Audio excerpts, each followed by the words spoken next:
¿Por qué los medios no quieren que te enteres de lo que sucede en Yemen?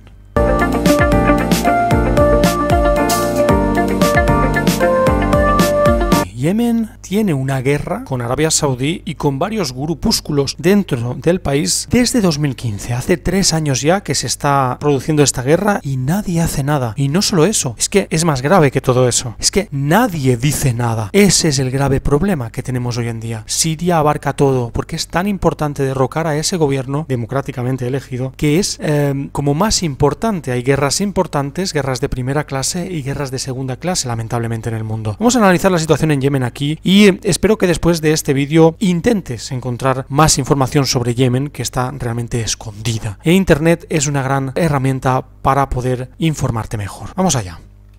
¿Qué sucede en Yemen? En este país confluyen todos los males del mundo de hoy. Desde 2015 vive una guerra que ha dejado 10.000 muertos. Sufre la peor amenaza de hambruna en décadas en la zona y además el cólera y la desnutrición afecta a más de 800.000 personas. Pero ahí no paran los problemas. En la modalidad en auge de guerras por delegación en Oriente Medio, la de Yemen, que ya ha cumplido más de 3 años, resulta especialmente sucia. Es la guerra sobre la que a todo el mundo le conviene callar. El número de muertos, heridos y desplazados no alcanza cifras tan escandalosas como las de Siria o Irak para que se hagan eco los grandes medios de comunicación globales y a remolque actúen los organismos internacionales. Los recursos energéticos o geoestratégicos de Yemen tampoco despiertan codicias tan abiertas como las norteamericanas o las rusas en Afganistán o las de todos en Libia. Y su desplazamiento condena al país a ser el patio trasero del amigo saudí, para alivio de una Europa incapaz de gestionar las múltiples crisis que se le agolpan. Yemen, la Arabia Félix Latina, es hoy uno de los lugares más lúgubres y lamentables del planeta, 4 años después de que un consenso sin precedentes de grupos políticos y sociedad civil forzara a Ali Abdallah Saleh, el dictador más longevo del mundo árabe, tras Gaddafi, a abandonar el poder. Pero Saleh se marchó delegando poderes en Abu Mansur Hadi, su vicepresidente,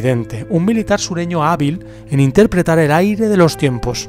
El traspaso fue negociado con el Consejo de Cooperación del Golfo, en un calculado intento de sus vecinos de poner coto a una revolución que podía infiltrarse por sus fronteras, que ello implicara azuzar los enfrentamientos tribales, regionales y sectarios que históricamente han asolado el país y que la revolución yemení había conseguido aparcar. Poco importaba. Más bien al contrario, la sectarización es el arma más efectiva que han encontrado los estados del Golfo en su particular batalla por el control de Oriente Medio y contra Irán.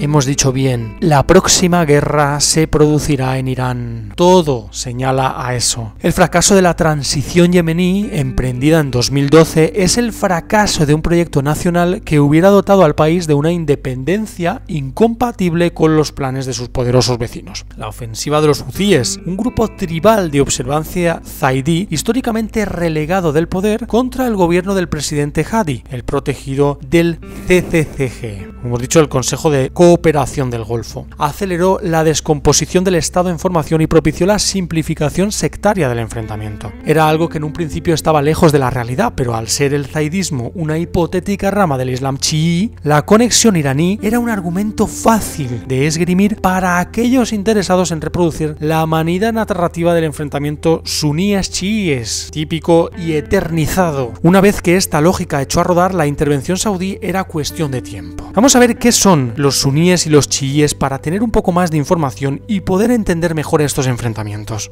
¿Por qué se enfrentan tanto suníes y chiíes? El Islam, la religión de los musulmanes fundada por Mahoma en el siglo VII, tiene 2 ramas principales: los sunitas u ortodoxos, suna, tradición, seguidores de los primeros califas sucesores de Mahoma, y los chiitas, seguidores del yerno de Mahoma, Ali. Sus diferencias son doctrinales y políticas. Los sunitas representan el 90% del mundo musulmán, con 1.200 millones de fieles. Los chiitas, sin embargo, son solo unos 100 millones, estos últimos que derivaron en el fundamentalismo, en especial tras la revolución en Irán de Khomeini en 1979, tienen un ayatolá, un líder espiritual con poderes ejecutivos en el Estado. Esta figura no existe entre los sunitas, para quienes la religión no ostenta el poder temporal en la sociedad civil. Es importante saber estas diferencias para saber por qué se enfrentan. Cada uno de ellos quieren que su forma de ver las cosas sea la apta. Arabia Saudí se lanza a la guerra abierta con Yemen, con la subida al trono del rey Salmán en enero de 2015 y la concentración de poder en su hijo y ministro de defensa, el príncipe Mohammed. La nueva política saudí de intervención militar abierta en los conflictos de la zona se inauguró en Yemen. ¿Habéis oído algún tipo de sanción a Arabia Saudí por parte de la ONU? Cero. Nada. Para que empecéis a ver el tema de que el mundo no es lo que parece. Las organizaciones que van de buenas no son lo que parece. Hace ahora 3 años se formalizó una coalición internacional liderada por Arabia Saudí que comenzó una campaña de ataques aéreos, bloqueo naval y apoyo a las tropas leales al presidente Hadi, que continúa a día de hoy y que ha ido recuperando territorio conquistado por los rebeldes hutíes, aunque en modo alguno la coalición pueda cantar victoria. Pero vamos a centrarnos en la realidad, en lo que realmente importa de este país. No son los problemas ideológicos, que sobre todo son causados por los líderes para causar una revolución que haga que otros agentes extranjeros vayan al país a recoger los recursos naturales. Y he dicho recursos naturales, he dicho bien. Ahora vamos a pasar el por qué. No es el Islam, es el petróleo. La actual obsesión saudí con Yemen poco tiene que ver con el Islam, sea suní o chií. La obsesión saudí tiene que ver evidentemente con el petróleo. Yemen apenas lo tiene, pero su ubicación geográfica le confiere un valor estratégico primordial en la reordenación del tráfico mundial de crudo, tras el levantamiento de las sanciones a Irán. Hace años que Arabia Saudí proyecta un nuevo oleoducto que, desde sus grandes yacimientos en el este del país y atravesando la región yemení de Hadramaut, desemboque directamente en Adén, esquivando así el actual paso de los cargueros por el estrecho de Hormuz, tutelado por Irán. El expresidente Saleh fue remiso a otorgar a los saudíes licencia abierta para ello y lo utilizó como baza política siempre útil en sus negociaciones con los países del Golfo. En cuanto a las tribus del este yemení, cuya colaboración es imprescindible, los saudíes se han garantizado su beneplácito. Controlada por Al-Qaeda, la región se ha visto libre de los bombardeos de la aviación saudí. Está controlada la región por Al-Qaeda y los saudíes no bombardean. ¿Por qué George W. Bush no fue a Arabia Saudí y la bombardeó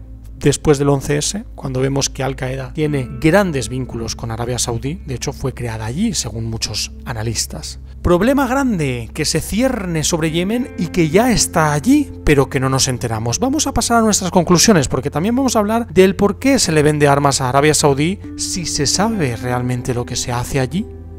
Yemen, un país repudiado también por los medios de comunicación que son cómplices del silencio de lo que sucede allí. Arabia Saudí, que se aprovecha de esa división dentro de Yemen para bombardear zonas que son totalmente interesantes para ellos como punto estratégico para la exportación de crudo desde esa zona hacia otras zonas del mundo. Pero también vemos titulares que nos hacen pensar que muchos países que ya conocemos mundialmente, como son España, Estados Unidos, Francia, Alemania, etc., tienen negocios multimillonarios con Arabia Saudí a través de la venta de armamento. Vamos de democracias muy avanzadas y de buenismo, vamos de justicieros y de ser buena gente, pero realmente estamos mandando armas a Arabia Saudí, que a su vez se esconde esa información de la guerra de Yemen por parte de los medios de comunicación, con lo cual estamos viendo aquí hay una prueba evidente de que el silencio es provocado para que la gente no relacione la venta de armamento con la guerra en Yemen. Está claro que aquí hay un compinchamiento, como decimos en España, aquí hay cómplices de lo que está sucediendo, del silencio informativo de la guerra de Yemen, que es una brutalidad lo que están haciendo. Están bombardeando civiles. No son errores, están bombardeando aposta a zonas donde está llena de civiles, incluso hospitales, pero no sale en los medios de comunicación. Hay días de cientos de muertos, pero tampoco sale porque la gente podría empezar a relacionar el tema, como he dicho, del armamento con el tema de la guerra de Yemen. Con lo cual es importante tener esto en cuenta a la hora de analizar diferentes perspectivas o diferentes